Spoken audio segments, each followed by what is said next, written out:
السلام عليكم ورحمه الله وبركاته. كنتمنى تكونوا بخير وعلى خير وانتم كتشوفوا هذا الفيديو. اليوم غنشارك معكم واحد الدجاجه مشويه في الفرن بالطريقه ديالي بواحد التغميره كتجي مزيونه بزاف وغير مكلفه. فكنتمنى الطريقه ديالي تعجبكم وتجربوها، وعلى بركه الله نبداو في الطريقه. عندي هنايا الروز انتغرال. الروز شحال ما بغيتو نتوما على حسب افراد العائله. عملت الروز انتغرال كيدي الوقت على الروز العادي، وحتى الماء كيكونوا زايدين. يعني ملي عملتو زلافه ديال الروز خصكم تعدلوا 3 ديال الزلاف ديال الماء، يعني ماشي بحال الطريقه العاديه. صافي كنعملو الملح كنخليه يطيب. عندي الكبده هنايا كنسلقها في الماء والملح. وعندي هنا الخضره كنبخرها، نعمل ليها شويه د الملح ونبخرها. هنايا عندي الدجاجه كنغسلها بالطحين والملح والليمون. هاد الطحين كيخلي الدجاج ديالنا ابيض، وفي نفس الوقت كيمتص هذاك الميكروبات اللي كيكون متعرض ليهم الدجاج في الذبيح ديالو وفي الغسيل وداكشي. والا كان عندكم مسكن جبار طري حتى هو كتعدلوه مع داك الطحين ومع داك الليمون وكترقدوا فيه الدجاج باش كيجي داك الدجاج لذيذ وفتي ودغيا كيطيب. هنا عندي الكبده كنقطعها طريفات صغار باش هي اللي غنعملها حشوه من داخل في الدجاجه.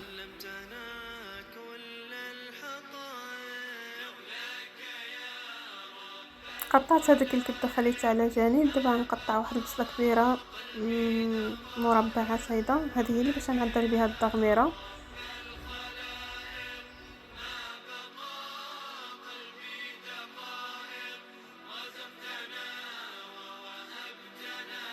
كنضيف داك البصله كنعمل عليها الكبيده، شي 3 كبدات هيدا كانوا شاطولي، وواحد جنيحه ديال صغيره. المهم طريف ديال الدجاج باش باش تطلق لي داك اللذه في داك البصله. وصافي كنعمل ليها العطريه كامل: سكنجبير، الخرقوم، الابزار، شويه ديال هاد القرفه عفوا، والليمونه مصيره. كنعمل ليها الليمونه مصيره وشويه الزيت البلديه، وكنعمل ليها القياس ديال الماء. كنخليها تشحر بعدا كنعمل ليها قياس الماء ونشد عليها الطنجره ونخليها طيب.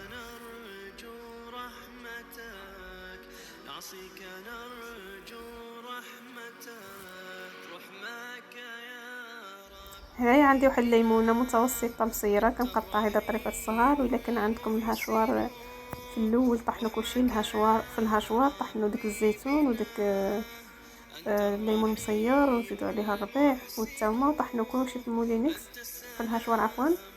وكتجيكم يعني مطحونين مزيان وفي نفس الوقت كينسجموا. انا ما كانش عندي الوقت عملت كلشي هيدا كيف ما كتشوفوا.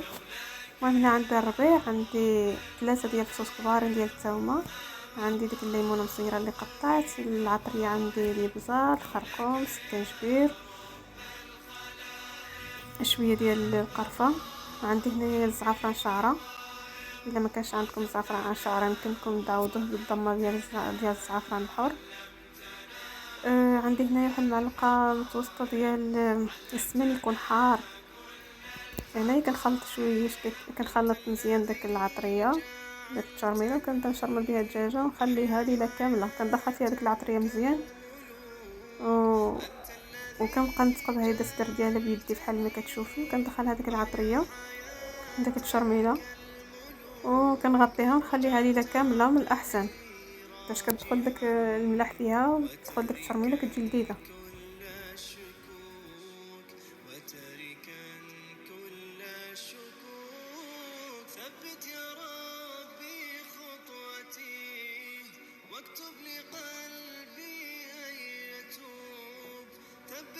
هنايا هذيك الشريطه اللي بقات لي ديال العطريه ديال الدجاجه زدت عليها ملح، الابزار، الخرقوم، عفوا سكنجبير، وزدت عليها واحد الليمونه مطريف، الليمونه مصيره، ونزيد عليها داك الكبده اللي قطعت، الزيتون، الربيع، شويه ديال السمن والزيت البلديه وشويه ديال المطيشه ديال الحك. نخلط داك العناصر مزيان. كنضيف عليهم هنايا الرز كيف ما كتشوفوا. انا هنايا الرز عندي الرز انتغرال حيت هو كيجي مزيون وكنشريه انه كيكون صحي على الرز العادي. هنايا من بعد ما باتت ليله كامله داك الدجاجه في داك التشرميله شربت داك التشرميله مزيان. دابا ندوز نعمرها بديك الحشوه اللي عملت.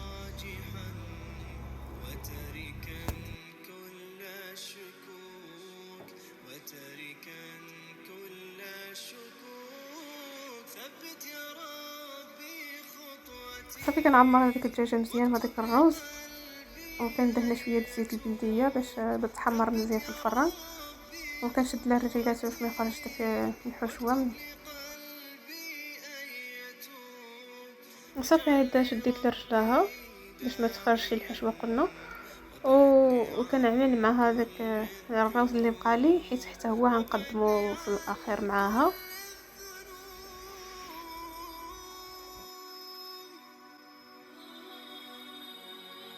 هنا عندي ديك الخضره اللي سلقت نص سلقه، كنعصر عليها واحد الليمونه، كنملي عليها واحد الرشه ديال المعدنوس والربيع هيدا، والعطريه اللي عملت في الدجاجه كنزيد عليهم واحد شويه ديال لاصوص ديال مطيشه، وشويه ديال الزعتر هيدا، ولا اعشاب منسمه كما بغيتو، اللي الاعشاب اللي كتعجبكم عملوها. صافي كنستف هذيك الخضره على داك الروز، وكنغطيها مزيان، كندخلها الفران.